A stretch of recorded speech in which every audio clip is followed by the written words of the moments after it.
You're watching Alabama Broadcasters Station of the Year. Coverage you can count on. WAAY 31 Midday News starts now.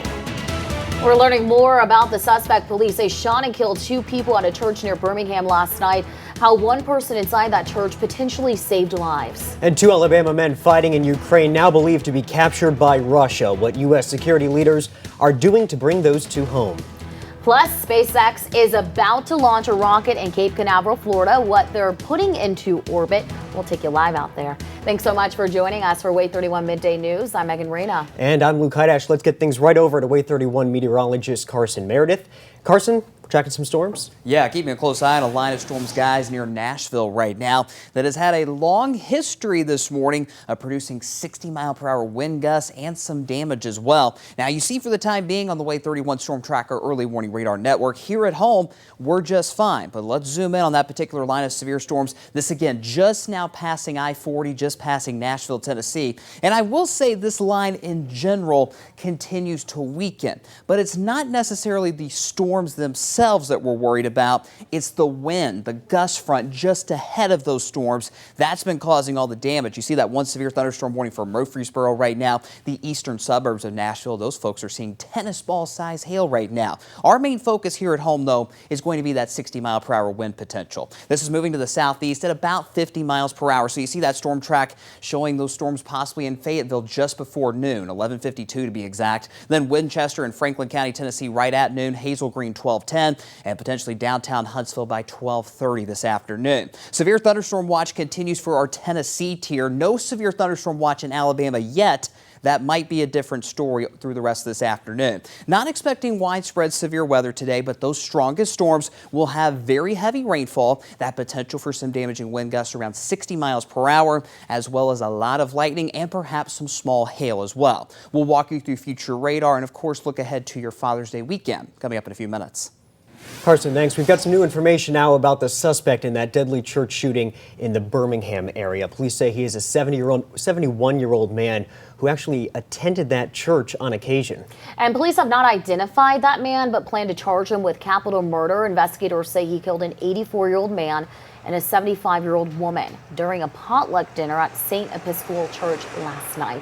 A third victim, an 84-year-old woman, still in the hospital right now. Police say the actions of one churchgoer who stopped the shooter helped save lives. Now, U.S. lawmakers are trying to finalize a gun control bill. Members from both sides have agreed to a framework that focuses on mental health and would make it harder for people to buy guns illegally. Right now, senators say negotiations are struggling over red flag law funding.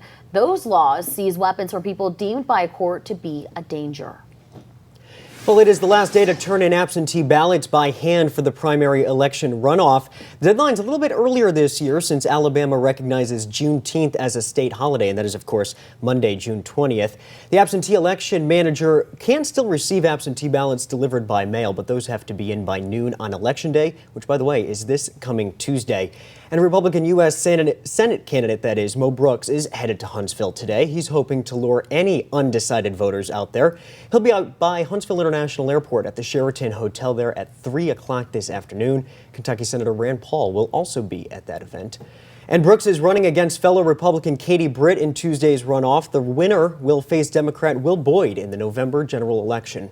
And you can always be prepared to vote on Tuesday. You can find a sample ballot with all the runoff election races on our website right now, WAAYTV.com, along with our WAAY 31 news app.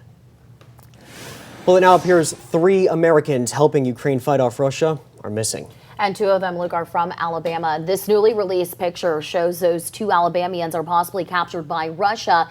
Andy Tywin from Hartselle and Alexander Druki from Tuscaloosa volunteer to help Ukrainians fight off Russia's invasion. And right now, U.S. security leaders are working to confirm that this photo is real. But those men's families believe the picture proves they may still be alive. Alex and Andy have had all the training that they need to withstand, I think, anything that the Russians throw at them. And I'm just, they're both very brave and strong men. Now, this is the third man missing in Ukraine. The family identified him as a former Marine and Grady Kurpasi. His wife says the State Department listed him missing in action back on April 28th. He was last heard from when he was reported his post was taking fire. Time is 11:05, and this morning the European Commission says Ukraine should be granted EU candidate status. It's the first step on the long road towards membership for the war-torn country. The recommendation will now be discussed by EU nation leaders during a summit next week in Brussels. Ukrainian President Zelensky says this brings his country closer to victory in fighting off Russia. Well, new at midday, the U.S. Space and Rocket Center is receiving its largest donation ever, $10 million. $10 million. Can you believe that? It's going to go to good use, that is for sure. It will build a new training center there at the center, as well as a 40,000 square foot hangar-style building. It'll have space and aviation simulations, not to mention even an indoor pool, classrooms, a challenge course too. All this will train the next generation of astronauts. How about that? And this comes as Space Camp is celebrating 40 years with a whole lot of Hall of Fame inductions to boot. The induction ceremony returns today after a 2-year break because of the pandemic. The Hall of Fame includes Space Camp alumni, and a total of 8 people will be inducted, 4 from the 2020 Hall of Fame class and 4 from the 2021, which is the Inspiration 4 crew. And the U.S. Astronaut Hall of Fame has 3 new inductees of its own. David Leesma, Sandra Magnus, and Chris Ferguson joined 102 of their fellow astronauts on the wall down in Florida's Kennedy Space Center. The trio is recognized for their outstanding accomplishments in furthering NASA's mission of exploration and discovery. And speaking of NASA, they are getting ready for another pre-launch test for the Artemis 1 moon rocket. Right, so the wet dress rehearsal slated to happen tomorrow. Now, if you recall, other attempts failed due to various leaks that have since been repaired. The test simulates every stage of launch without the rocket leaving the launch pad at Kennedy Space Center in Florida.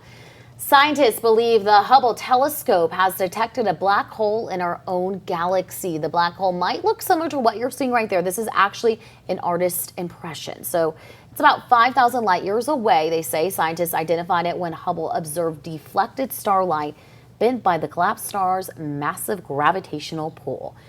Looks kind of creepy to me, but it's always interesting what's out there. It's something, that is for sure. Well, SpaceX right now is launching a Falcon 9 rocket into orbit as part of its Starlink project. Megan, there it is. There it is. So we are about a few minutes out here, less than 3 minutes out.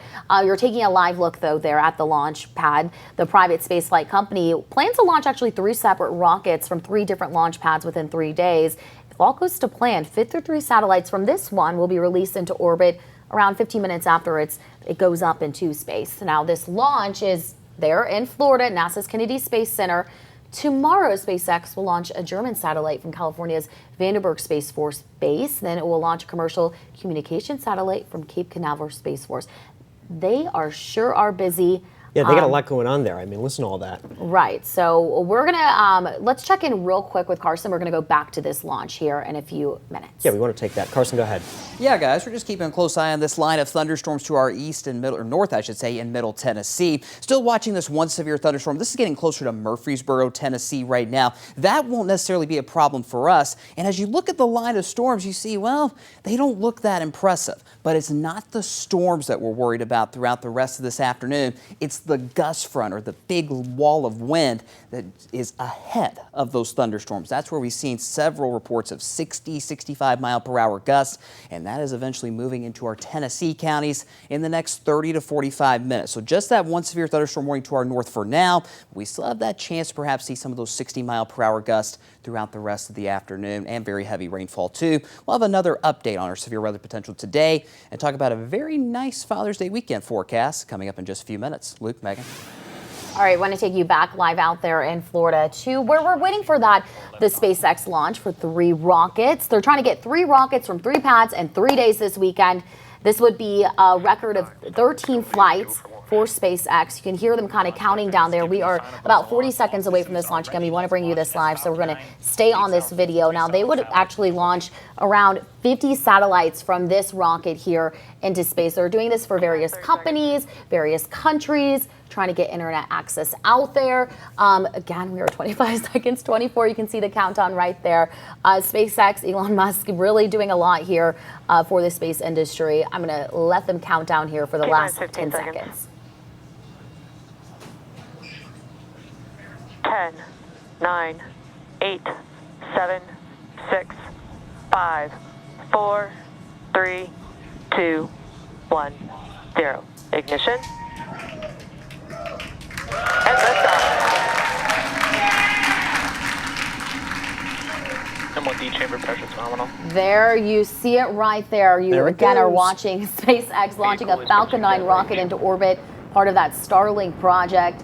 It's launching 53 satellites. They'll be released into orbit in about 15 minutes. What an amazing sight. That never gets old.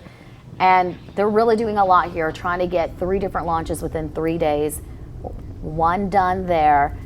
We're going to leave you on this shot. We'll be back with more coming up next. Plus 37 seconds into the mission. Falcon 9 has successfully lifted off from Launch Complex 39A, carrying out. Welcome back, 11:13 now. New details now on the House Select Committee that's investigating the Capitol riot. ABC's Jay O'Brien has the latest on the fallout from the committee's 3rd public hearing, focusing on the pressure Vice President Mike Pence faced in that situation. In their 3rd public hearing, the House Select Committee investigating the January 6th Capitol riot, outlining the danger former Vice President Mike Pence was in after rejecting Donald Trump's repeated requests that he block the certification of Joe Biden's Electoral College victory. Mike Pence is not going to reject. Showing the mob who had already breached the Capitol reacting to Trump's tweet that Pence lacked the courage to stop the certification. Pence cave, we're going to drag through the streets. The committee revealing Pence came within 40 feet of rioters before he was rushed to this secure loading dock underneath the Capitol. Did Donald Trump ever call the vice president to check on his safety? He did not. The committee also read claims from an informant in the Proud Boys who said they would have killed Pence and Speaker of the House Nancy Pelosi if they had found them. Make no mistake about the fact that the vice president's life was in danger. Former Judge Michael Ludwig saying the country came close to losing its democracy. Would have been the first constitutional crisis since the founding of the republic. John Eastman, the conservative attorney who drafted the Trump campaign's plan to overturn the election, tried to rationalize his thinking to the vice president's legal counsel. And he said, absolutely. Al Gore did not have a basis to do it in 2000. Kamala Harris shouldn't be able to do it in 2024. But I think you should do it today. Later, Eastman allegedly asked Trump lawyer Rudy Giuliani for help in securing a presidential pardon. The committee's next hearing is Tuesday, focusing on state and local officials who stood up to pressure from Trump and his supporters to overturn the election results. Jay O'Brien, ABC News, Washington. Well, the United Kingdom now has approval to extradite Julian Assange to the United States. British leaders signed the order today that calls for the WikiLeaks founder to face espionage charges. The UK says Assange will receive appropriate treatment and that his human rights won't be violated by this decision. He has the 14-day right to appeal the extradition. Well, President Joe Biden says he is trying to drop prices on items that are shipped from overseas. The president says the Ocean Shipping Reform Act will stop foreign-owned shipping companies from price gouging on imported goods. He says those companies have been really taking advantage of high inflation here in the United States. Anything and everything that crossed the Pacific on a ship from Asia saw a price tag shoot up, and families and businesses felt the squeeze here at home. The president says farmers and small business owners will be the ones who benefit most from this trade deal. And right now, summer travelers are facing headaches as delays and cancellations are on the rise. Airlines grounded 1,600 flights yesterday alone. It's because storms swept through most of the nation's busiest airports.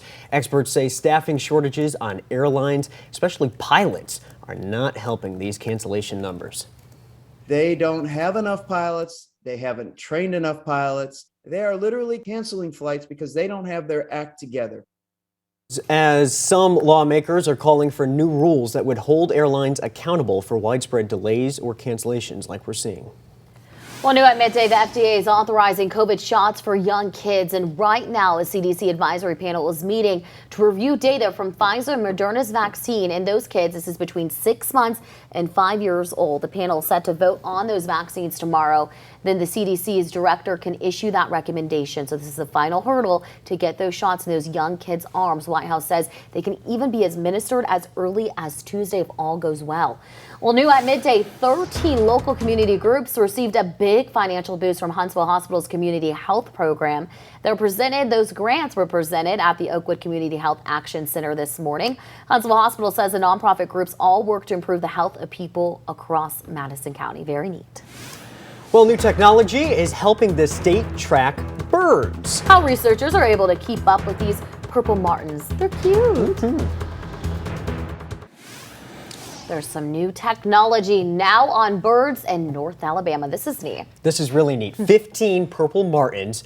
Look at those guys. Now outfitted with little geo-tracker backpacks that are actually glued onto them. And now the state can track how this species migrates back and forth to Brazil. A big trip. Hundreds of these birds also got little bands around their ankles so that when they do come back, because I mean these backpacks are expensive, you can manually grab one and see where it has been. That is pretty neat. Very neat. You can also cool off now at a new 12-acre water park down in Coleman. Not far from us. Well, Wild Water is now open. It's held a grand opening celebration today. Actually, it's lasting till 1 this afternoon. That celebration will have competitions and season pass giveaways as well. If you can't make it out today, they have more celebrations happening this weekend. There's also live music at the park. The park is open until 6 at night. Regular admission tickets are just under $30.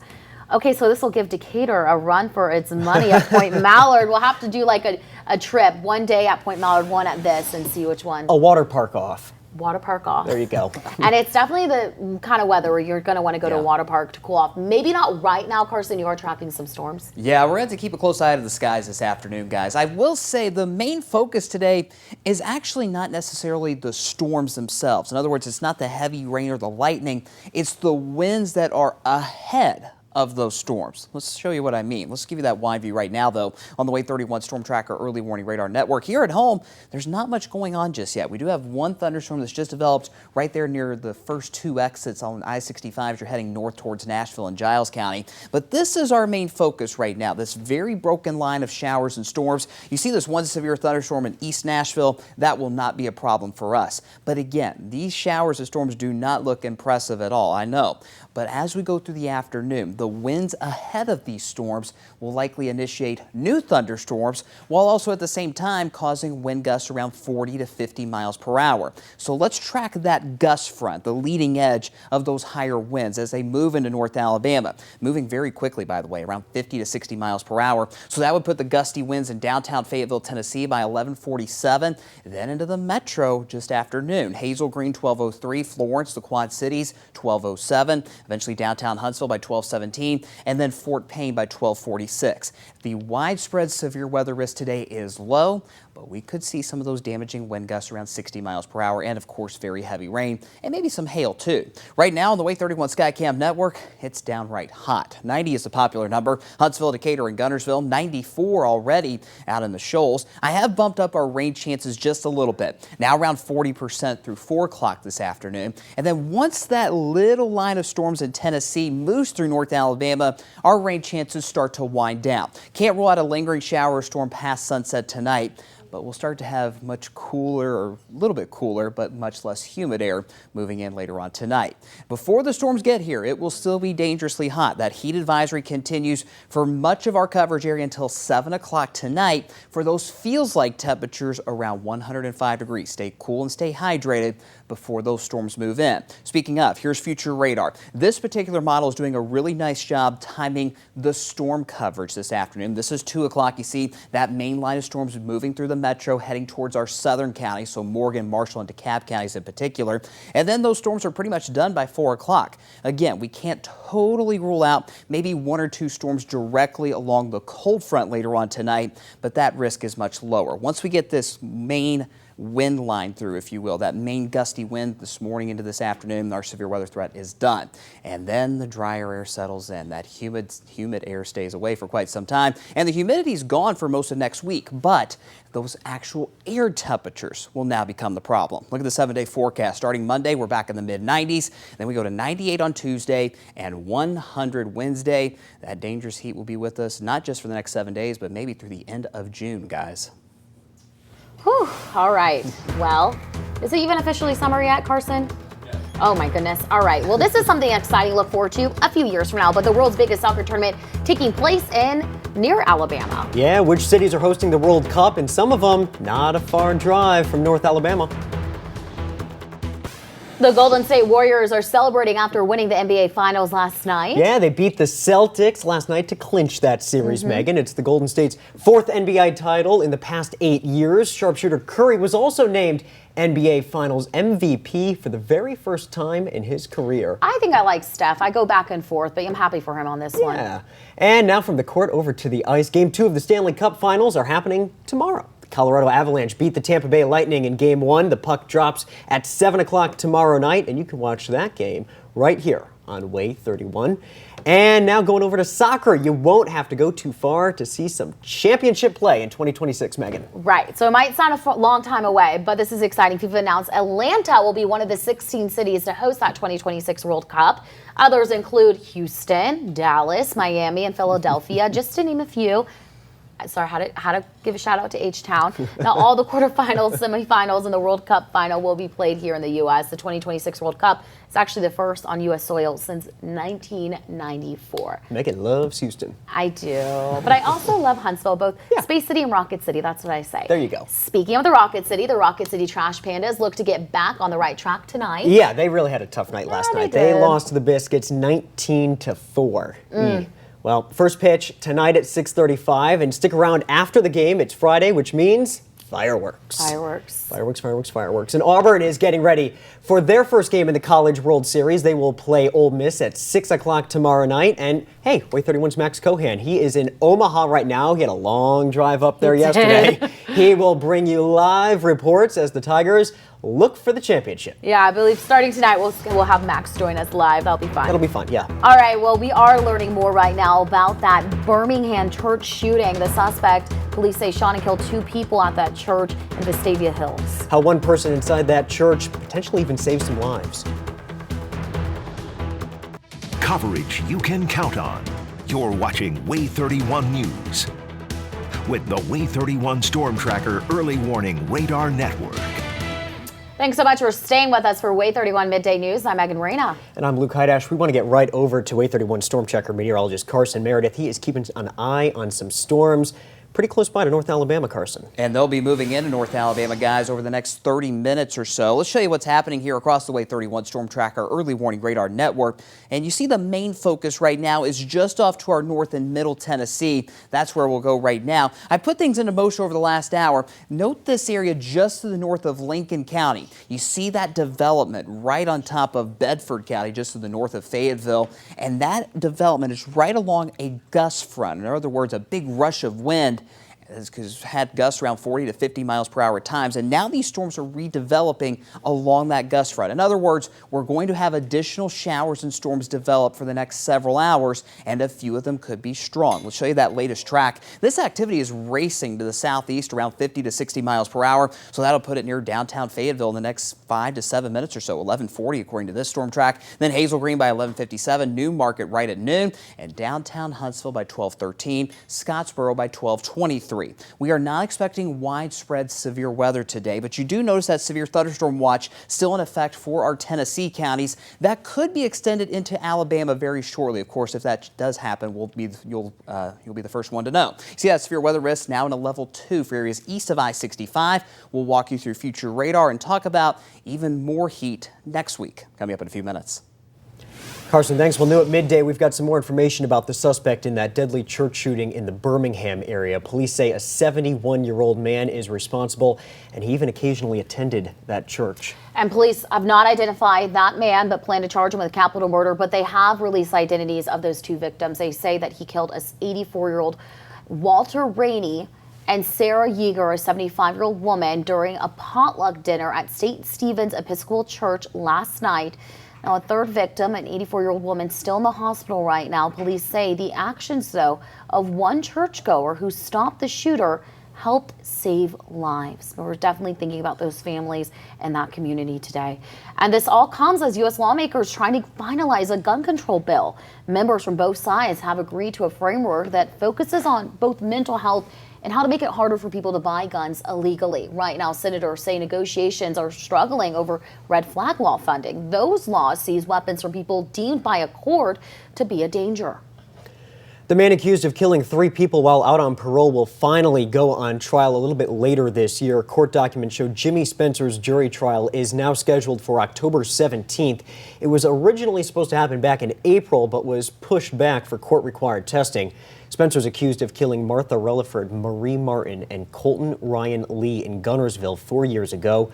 Spencer had been granted parole just months earlier, despite being sentenced twice to life in prison. And it now appears that 3 Americans helping Ukraine fight off Russia are missing. And 2 of them are from Alabama, and we have some photos to show you that they believe that those 2 Alabamians are possibly captured by Russia because of these pictures. Andy Tywin from Hartselle, Alexander Druki from Tuscaloosa volunteered to go help Ukrainians fight off Russia's invasion, and U.S. security leaders right now actually working to confirm that this picture is real, that it is indeed those 2 men.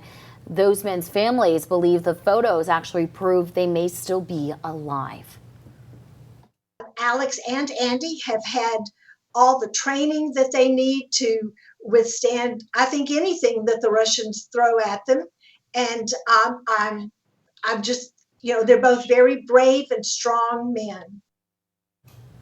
And there is a 3rd man missing in Ukraine that we've learned of. The family identified him as a former Marine, Grady Kerpasi. You're taking a look at him right there. His wife says the State Department listed him missing in action on April 28th. He was last heard from when he reported his post was taking fire. Certainly hoping for the best there, Megan. All right, well, new at midday, the state announced a record low unemployment rate today. May's rate was 2.7%, down from April's rate of 2.8%, so a slight drop there. The new unemployment rate represents more than 61,000 people unemployed. Alabamians, that is, a record low for the state. The state's average weekly earnings went up as well to more than $1,000. And you can find a job in Huntsville today. Buffalo Rock is hosting a job fair right now. It's going on until 2 o'clock at the downtown Huntsville Library off Monroe Street. The company is looking for Class A CDL drivers, warehouse support, even forklift operators. The company will host another job fair tomorrow from 10 to 2 at its facility off Old Madison Pike. What is the last day to turn in absentee ballots by hand for the primary election runoff? The date's a little early since Alabama recognizes Juneteenth as a state holiday, of course, Monday, June 20th. The absentee election manager may still receive those absentee ballots delivered by mail. Those need to be in, though, by noon on Election Day, which, of course, is this Tuesday.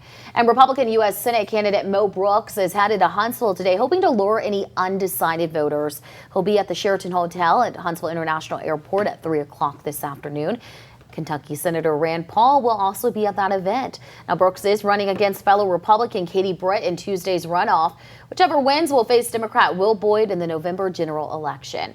And you can find a sample ballot with all the runoff election races on our website, WAAYTV.com, or you can go ahead and download that WAAY 31 News app. Well, the House committee investigating the January 6th Capitol riot says former President Donald Trump was pressuring his vice president to stop the certification of the 2020 election. The committee says Mike Pence was forced to go into hiding as rioters stormed the Capitol that day. They say administration lawyers told Trump that the vice president could not legally overturn the election. Mike Pence said no. He resisted the pressure. He knew it was illegal. He knew it was wrong. And the committee members say the next hearing will detail efforts from the former president to apply pressure to local Republicans. President Joe Biden is trying to drop prices on items shipped from overseas. The president says the Ocean Shipping Reform Act will stop foreign-owned shipping companies from price gouging on imported goods. He says those companies have been taking advantage of high inflation in the U.S. Anything and everything that crossed the Pacific on a ship from Asia saw a price tag shoot up, and families and businesses felt the squeeze here at home. The president says farmers and small business owners will benefit the most from this trade deal. A bill that would help veterans exposed to toxic burn pits while they were serving in Iraq and Afghanistan is headed back to the House. The Senate passed the bill yesterday. It will expand health benefits to military members who became sick from exposure to a rash of toxic chemicals. They were commonly used to get rid of waste and could include all kinds of hazardous materials. Reminds me far too much of Agent Orange, so I'm glad they're doing something there. Well, health leaders in the U.S. sounding the alarm. Why they're asking for more money to fight COVID-19 outbreaks. Welcome back. New at midday, the FDA is authorizing COVID shots for young kids. Right now, a CDC advisory panel is actually meeting to review data from Pfizer and Moderna's vaccine in kids between 6 months and 5 years old. That's because CDC has to give that final approval now that the FDA has. It's going to vote on that tomorrow. Then they can issue the recommendation. The White House says shots can be administered as early as Tuesday. And the CDC director is asking U.S. lawmakers for new funding to fight COVID-19 outbreaks. Dr. Rochelle Walensky says her agency won't have enough money for critical response work if it's needed. She told senators she's going to need more money, that is, for long-term surveillance on COVID, as well as future vaccination efforts. The American people expect that CDC will continue nationwide studies to evaluate immunity, to conduct long-term surveillance on COVID, including on post-COVID conditions, and to support future vaccination efforts both globally and domestically. We need additional funding to do this work. The White House has requested lawmakers pass a more than $22 billion bill to continue the government's COVID response this year. And Dr. Anthony Fauci says we should plan for new variants of the virus. He says it's changing and we have to keep up with better vaccine platforms. FDA vaccine advisors are scheduled to meet a little bit later this month. They're going to discuss whether vaccines should be updated for the new strains of the virus. Could be something like flu shots every year, Luke. We'll see. Well, the U.S. Product Safety is asking parents to check their medicine cabinets for some popular generic pain medicine. So if you find these products, Walgreens or Kroger branded ibuprofen or aspirin, beware. They say the problem is with the bottles, not the medicine. The bottles, they say, may not keep kids from opening them. It doesn't have that lock on there working right. So if you have these medicines, safety experts say return them to Walgreens or Kroger for a replacement or a refund. Got to check those pantries. All right. Well, Juneteenth is this weekend. Yeah, how you can celebrate the holiday here in North Alabama. Welcome back. Just turned 11:47. Well, new at midday, the Decatur City Council did vote to make June 20th a city holiday in celebration of Juneteenth. Right. So the council joins federal and state governments who designate the day as a holiday. Of course, Monday is what will count, even though Juneteenth is on Sunday. It recognizes the day in 1865 that slaves in Texas were told the Civil War had ended and they were free. It actually happened in Galveston, Texas. Look at that. Well, there are several Juneteenth events across North Alabama that are happening this weekend, Megan. So let's start in Huntsville. There will be a Juneteenth Freedom Festival at Lakeside United Methodist Church Sunday. This will run from 10 in the morning to 5 at night. Plenty of time to go out there. There'll be free food, free clothes, several contests, gift packages, and live music, lots of stuff. They said bring lawn chairs if you want to go there. All right, well, now over in the Shoals to Florence, where there will be a Juneteenth event at Lewis Field from 1 to 8 on Sunday afternoon and evening. There'll be free food there as well as some live music, tents, chairs, coolers, all welcome to go as well. Bring those things, and the city hopes that this event will be a yearly celebration. And there will be a free Juneteenth festival in downtown Athens as well. Food, music, and art will be in the Courthouse Square Sunday, starting at 9 in the morning, last until 10 at night. And the group Reclaiming Our Time is hosting a Juneteenth block party in Gunnersville that will be from 4 to 8 at Errol Allen Park on Sunday. There'll be free food there, a DJ, games, and more. So every part of our coverage area, North Alabama, is covered. West to east. Yes, I love to see it. Okay, let's get a check of your weekend forecast with Carson Meredith. And possibly right now you want to pay attention to what's happening. Yeah, what's it looking like now? And Carson, what are these Juneteenth events going to look like? Yeah, those should be just fine this weekend, guys. Juneteenth, of course, Father's Day as well. But we got to get through these storms this afternoon. Let's show you what's happening here at 11:48 on the WAAY 31 Storm Tracker Early Warning Radar Network. And throughout this newscast, we've talked about an outflow boundary or a gust front. In other words, a big wall of wind from these storms that have been going through Kentucky and Tennessee throughout the morning. Well, right along that gust front, because our atmosphere atmosphere is so juiced up, frankly. It's so humid outside. It is so hot outside. These storms are now intensifying right along that gust front. It is just now starting to make its way